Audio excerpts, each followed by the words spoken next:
welcome to AccuKnit. I'm Clara. I'm an acupuncture student and a knitter.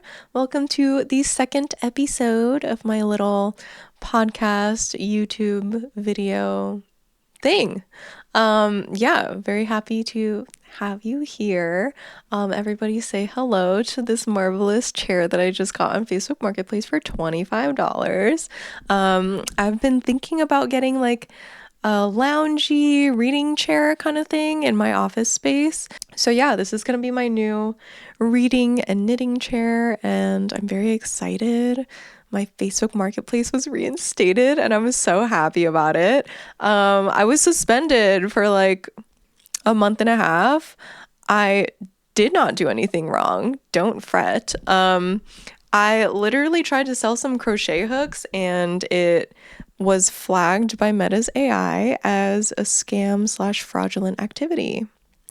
So yeah, I was suspended for a bit there. After I got suspended, I did lots of Googling and lots of Reddit searching, and turns out this is a very common problem that happens. There's probably like hundreds or thousands of people who are suspended for doing absolutely nothing wrong. It's just the AI, and you can't get in touch with literally anybody to try to help. So yeah, I'm not sure actually how mine got reinstated. Like some people, their accounts just got reinstated like magically after a couple weeks. Some people it's literally been years, and I was very worried that my account was going to be suspended for a really long time. I did all of the things that people on Reddit said to do, so I don't know if it was that. I don't know what exactly worked for me, but somehow I was reinstated and we are back. We are so back on Facebook Marketplace, and I'm so happy because literally I would say like 70% of my home right now is furnished by Facebook Marketplace. So yeah, including this lovely new chair, which I think my cats are probably going to become their chair very quick. Other than that, another Facebook Marketplace update is that I did sell the Hobby cotton 8x8 that I was talking about in the last video. I had started the Loopy Studio cardigan, and then I was just like, yeah, man, I don't like this yarn. It just kind of made my hands hurt after a while, which I've heard is pretty common for cotton, but on top of that, I just didn't like the texture of it. Like it was very kind of ropey in my opinion. Yeah, which kind of sucks. So if anyone has any suggestions for cotton yarn that's like a DK weight that they enjoy using and that is like nice and soft, definitely let me know. I've seen some Pima cotton on like yarn.com. I don't know, was it Valley Yarns or like maybe Cascade has some?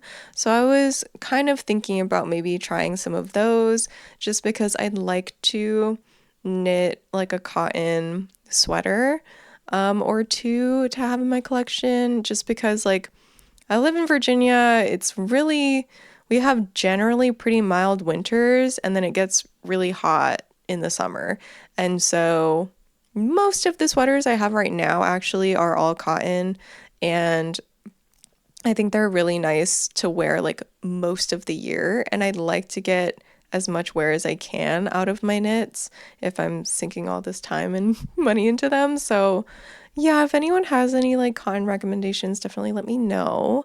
But yeah, I was really glad I was able to sell that yarn. So that was in the sapphire color. I also had another like sweater quantity worth of the tomato red, because I was gonna make like the Monday sweater by Petite Knit, I think it is.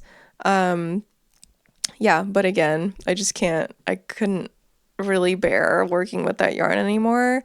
And the lady who bought it was like so cute. She was like, I don't know.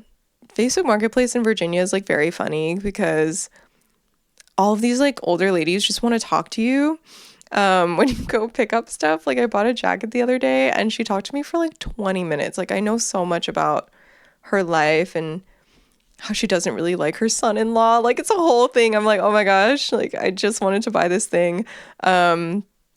But yeah, this lady was so sweet who bought the yarn. She said she's like making a baby blanket for her grandson, and red and blue are his favorite colors. And immediately when she found that out, she went on Facebook Marketplace and then she saw my listing and she was like, perfect.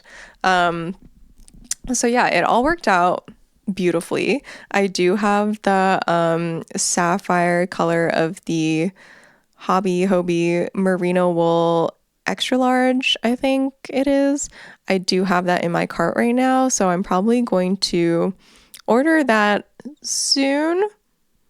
I did have a bit of a vet bill that I had to pay earlier this month, which I will get to because it's related to the finished object that I have in a second.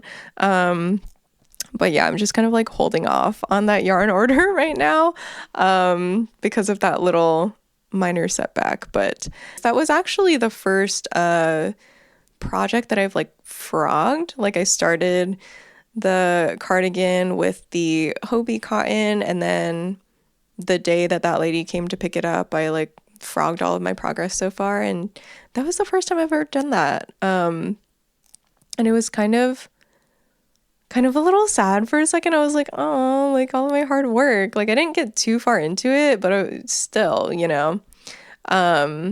not like it wasn't at least a few hours of my life. So yeah, it was a little bittersweet. It was just like, oh my gosh, all of my hard work. But then I was like, girl, like you weren't gonna finish it anyways. And I don't know, it was very like relieving to frog it and then like not have to worry about it anymore. So yeah, I don't know. Notable first frog, very exciting. Next up I have a finished object. This one I actually did finish before I filmed the first episode. I just kind of like forgot to mention it, which is crazy because I freaking love this thing. So it is the Summer Secret tank top by Jessie Mae Designs. I'll also probably insert a photo because it'll probably be easier to see. But it is so beautiful. I'm like so obsessed with it, and it's so soft. It's made with the Knit Picks Visions yarn. It's like a color changing yarn, and I think it's cotton, rayon, and viscose. And I'm just, man, I'm so obsessed with this. I literally slept in it like 2 nights already. And my partner was like, you're sleeping in your little shirt. And I'm like, yes, I am. Yeah, it's just so perfect. I love how it turned out. It was really quite the process for multiple reasons. The first, well, actually, one main reason was the fact that I decided to do this in a color changing yarn and it's knit from bottom up. And I didn't really plan that well for it. I was just like, I like the yarn, I like the pattern, I'm just gonna make it. This was also my first like wearable garment that's not an accessory.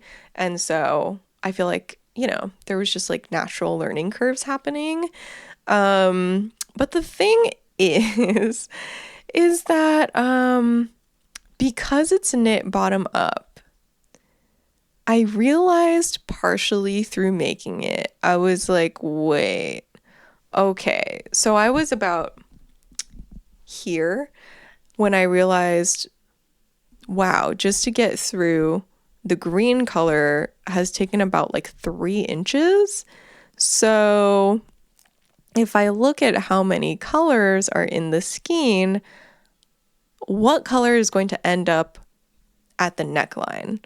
What color is going to be framing my face? Because not all of these colors are like the most flattering on me. I think they work all together, but I really did not want the brown or the peach near my face, or really like the gray. Like I did not want those to be like right up here around my neckline. So I was trying to get through the colors a little bit quicker. Like you can see, I actually spliced out a lot of the brown, especially, and some of the orange as well, like the peachy color. Because yeah, you can see that like it changes through those colors a little quicker. So that was like such a process because yeah, I would like splice out a little bit and then I'd start knitting with it and then realize that the transition between the two colors was like too abrupt, or like, yeah, it was just not blending the way that I wanted it to. So I really had to do a lot of knitting and frogging and like re-splicing in the yarn to like make sure that the color change was like seamless and blended.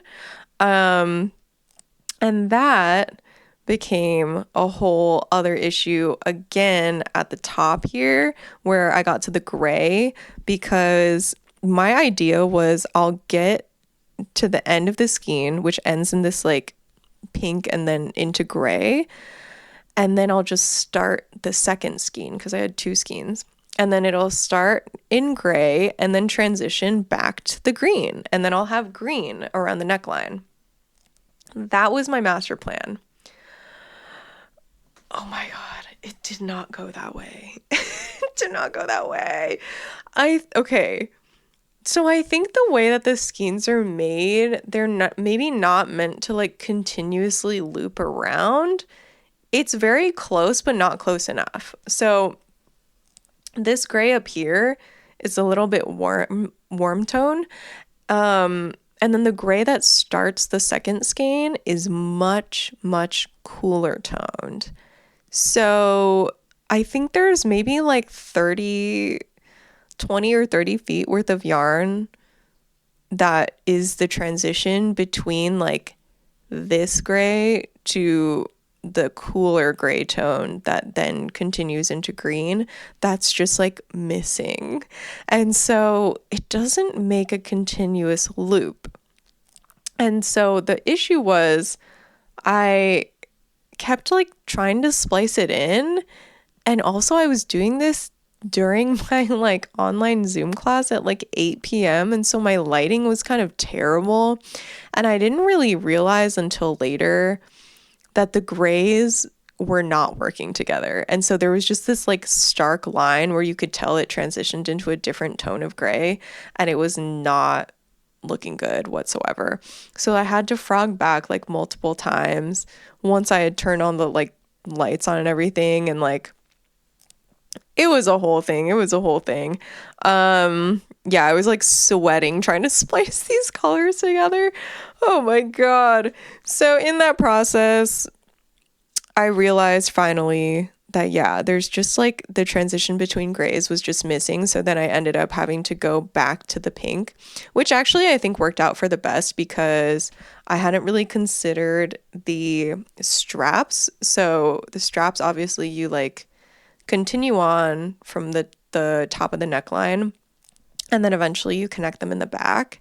And if I had gone back to the green, I would have just had these green straps connecting to like the pink back, which would have been like not the end of the world.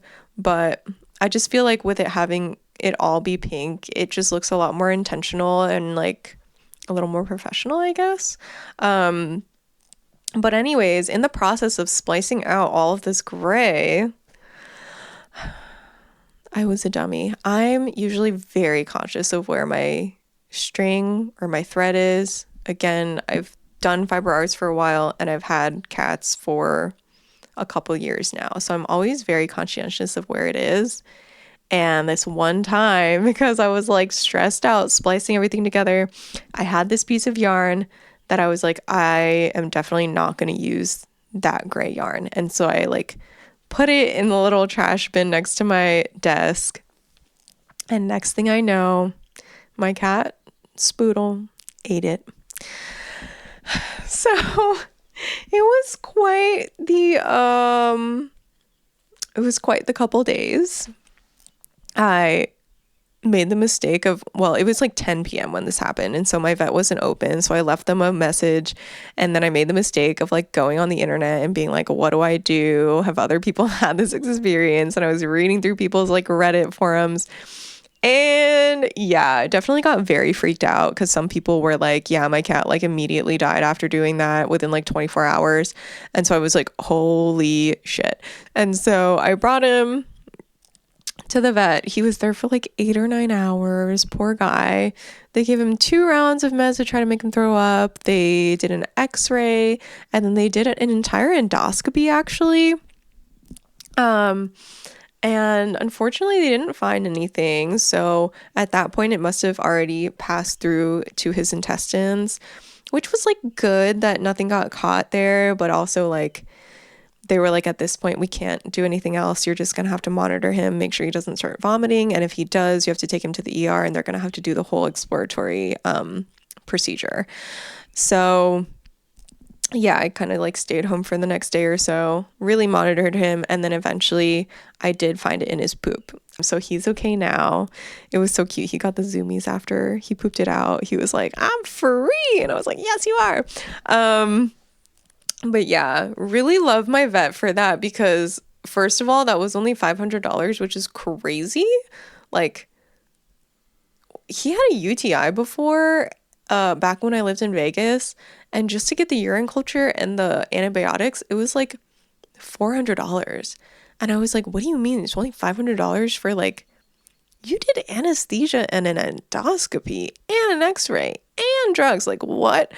I don't know. I wasn't going to argue with them, but I'm really grateful. They're so sweet. They were like giving me updates and stuff. And like, I was calling them like every hour or two, and they did not once get like, or show that they were annoyed.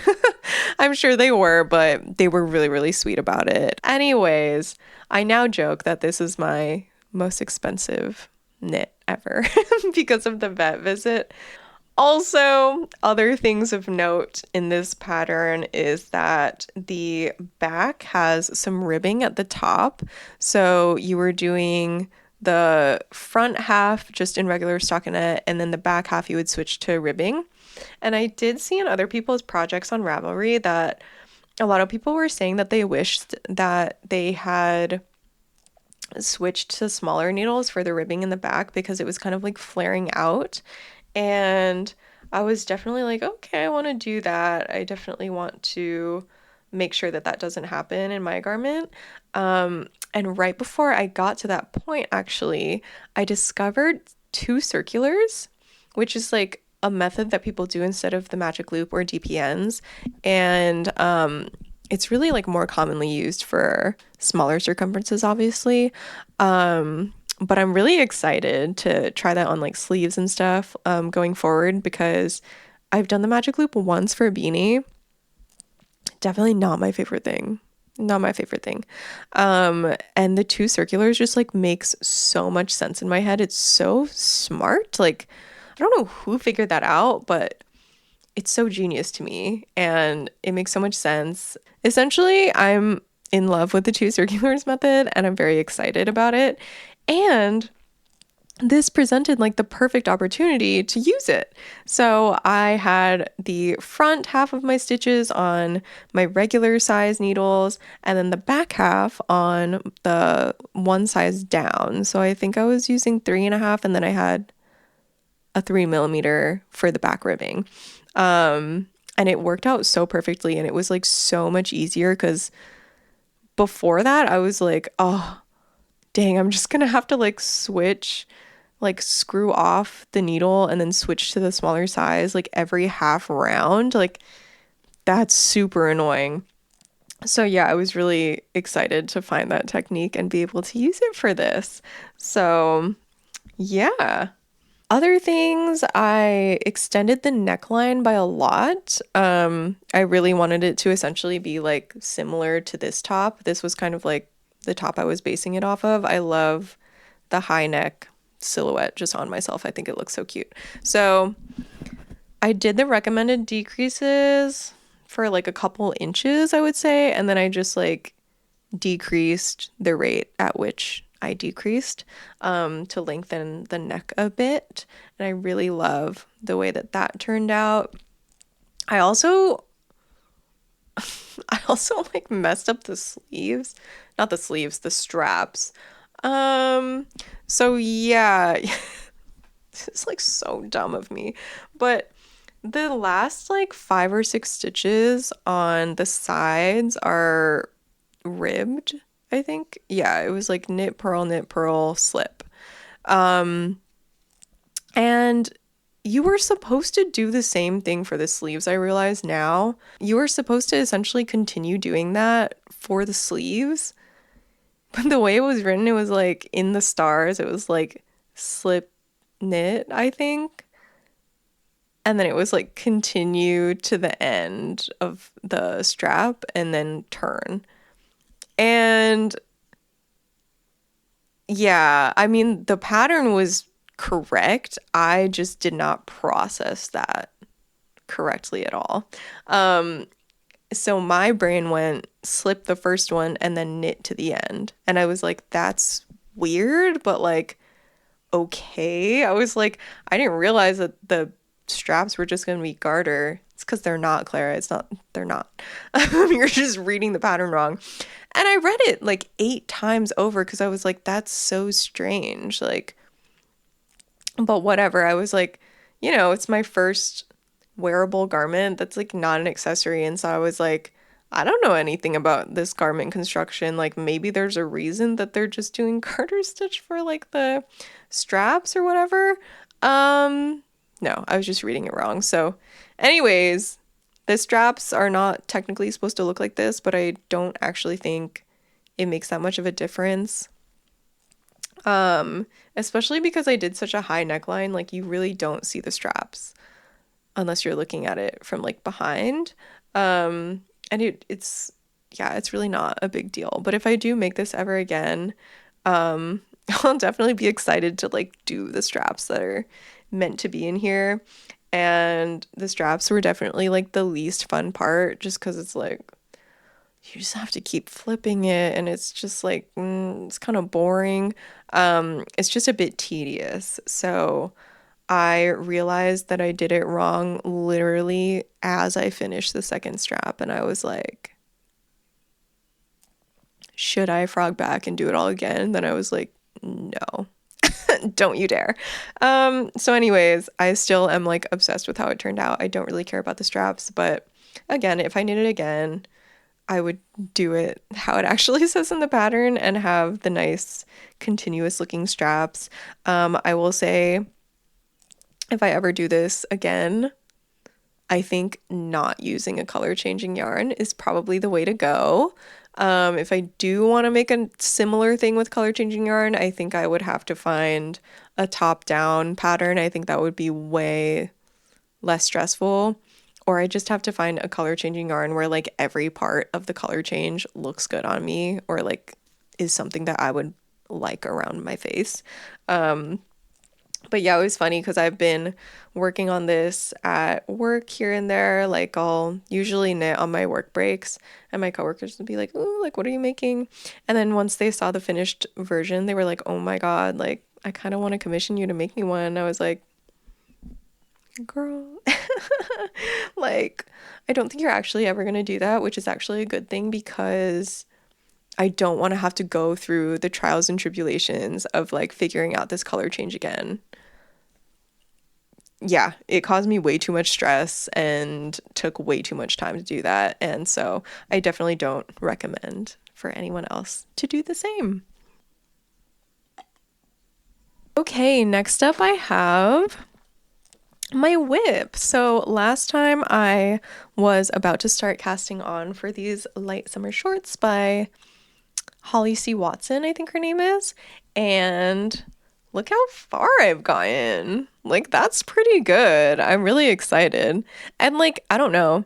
I think knitting is just like this where you really feel like you're making zero progress at all. And then all of a sudden you're like, oh my God, look at me. I have so much, you know? Anyways, this was the first time I did a provisional cast on. And I was like kind of nervous because I feel like it just looks so complicated. You're like, oh my gosh, like I have to pull out a crochet hook. Like, what am I doing? What is this? But it was actually quite simple. And then the other thing is that if you've never done it before, it's just kind of scary the first time you take out the provisional cast on. yeah, that was kind of like a terrifying moment where I was like, am I going to lose all of my stitches? Am I going to lose all of the progress that I just made? Yeah, very nerve-wracking, but very cool experience. Very, very satisfying. And also one of those moments where you're like, who came up with that? That's so smart. Like, that is so smart. I don't even understand how it works, but honestly, genius. Um, Other than that, though, yeah, they're looking super cute. They're nice and soft. I'm so excited to like eventually wear them. But I am understanding with this project what people mean when they're like, dang, that's a lot of stockinette, you know? I feel like I have a lot of like basic tees saved on my Ravelry because it's just, I don't know. It's really hard for me to find like a basic tee that I really, really like the look and the fit of and the materials. Like, so I've had it in my mind for a while, like maybe I'll find the right pattern and knit one for myself one day, so I can really customize it. And on a lot of those projects on Ravelry, the comments are like, dang, this is a lot of stockinette. And I see that also on a lot of like skirt and dress patterns. And I always see that and I'm like, yeah, but like stockinette's like fun and easy and you just do and like it's just like nice and mindless. Yeah, no, I get it now. I get it now. It is a lot of stockinette. I feel like this is also teaching me why a lot of people have so many whips going, because as I was doing this, I started being like, I would love to like try cables, like have something just a little more engaging and like something challenging. Um, and so I kind of get, like having a more challenging project and then also having a project that's just like easy. I don't have to think about it so that you can kind of switch between the two. Like, I really get it now. Anyways, this has just got me thinking about what I want to do next. Maybe something a little more complex, a little more involved. Right now I'm thinking of making a vest slip over. I don't know. Honestly, going on Ravelry makes me really like question how much I know about fashion, because I did not know what a slip over was. I did not know that that was like really a thing at all until being on Ravelry. To me, a vest is just like a sleeveless sweater type thing.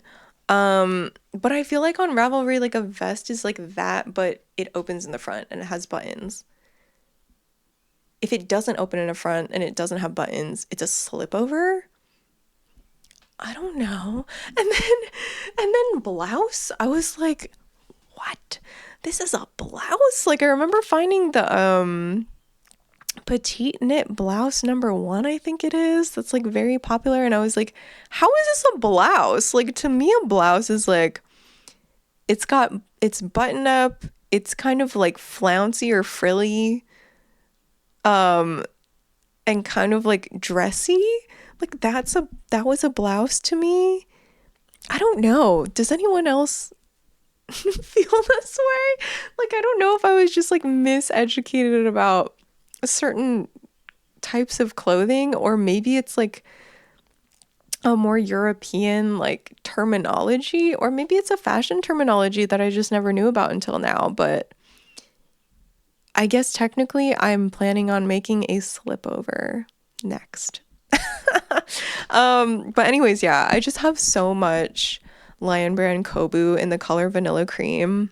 I do like the texture that it makes. Like I think it's a really nice fabric and I think it would be nice for summer. So I'm planning on making kind of like a summer vest slipover thing. And I want to try to do some duplicate stitch because I do have one skein of the black color as well. So I'm thinking like a nice like white slipover with the Kobu would be really nice and like breezy, and then do like some sort of design with duplicate stitch with the black in this like chest area. I think that would be super cute. Also, I have been thinking a lot about stripes. In the last video, I was saying how like I'm not quite there with stripes. And that is still the case. Clearly, I mean, like, this is striped.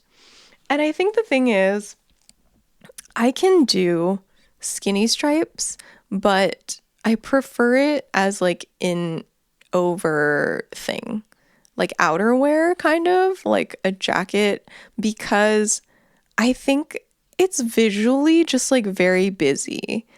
They're really beautiful, but also very busy. And so I like having like the contrast of like a solid color to like bounce off of it and kind of like bring it down, and almost like neutralize the busyness of the stripes. But for garments that are like a shirt or a tank top or a sweater, something where like that's the only thing that I'm wearing, I think stripes are a little like overwhelming for me. So that's been discovery number 1 about stripes. Discovery number 2 is I was literally falling asleep the other night and I had this like revelation. I had this vision in my brain and I turned to my partner because they were on their phone and I was like, can you text this to me so I don't forget in the morning? Varying sized stripes. That is, I think, the answer to my striped problem. So I literally made this like thing on Canva, like comparing stripes. So you've got the skinny stripe, right? And again, beautiful, but just very like busy. And I feel like if that's the only thing on my top half, it just is kind of like drowns out like everything else going on, drowns out my features. Like it's too much. Maybe that's just me again, because I like skinny stripes on other people. I just think on me, it's like too much. And then you've got the like chunkier stripe, which again, I think is very cute. It just kind of gives me like soccer vibes. Like it's a little sporty for my wardrobe. So I'm not sold on those. But then varying sized stripes, variegated? I don't know what you would call it. But this to me is much more like, it's less, I guess it's like less for my eyes to like take in. Like my eyes, instead of registering them as stripes, I feel like they register more as color blocking, which does a different thing to my brain. I don't know. I don't know if that makes any sense, but I just feel like these are the stripes that I needed all along. So I'm excited to like play around with that. I'm thinking something like a sabaya top or that like boat neck tank top kind of vibe, but with these varying stripes. And I'm just trying to think of what color combo that I want to do. I do really like this like red and lavender. I think it's so cute. So yeah, I'm excited to try that out. We'll definitely update once I start a striped project. But yeah, other than that, I think that's all I wanted to talk about today. So yeah, hope you have a lovely rest of your day. It's beautiful. It just rained for like a straight couple hours here, so it's like nice and dewy out there. I'm just taking the day to like vibe and not do much because I wrote 2 papers this week and I have like 5 finals coming up, and so this is my rest day and I'm very excited to like chill and not have to do too much and make some progress on my shorts. So yeah, we'll see you in the next one. Bye.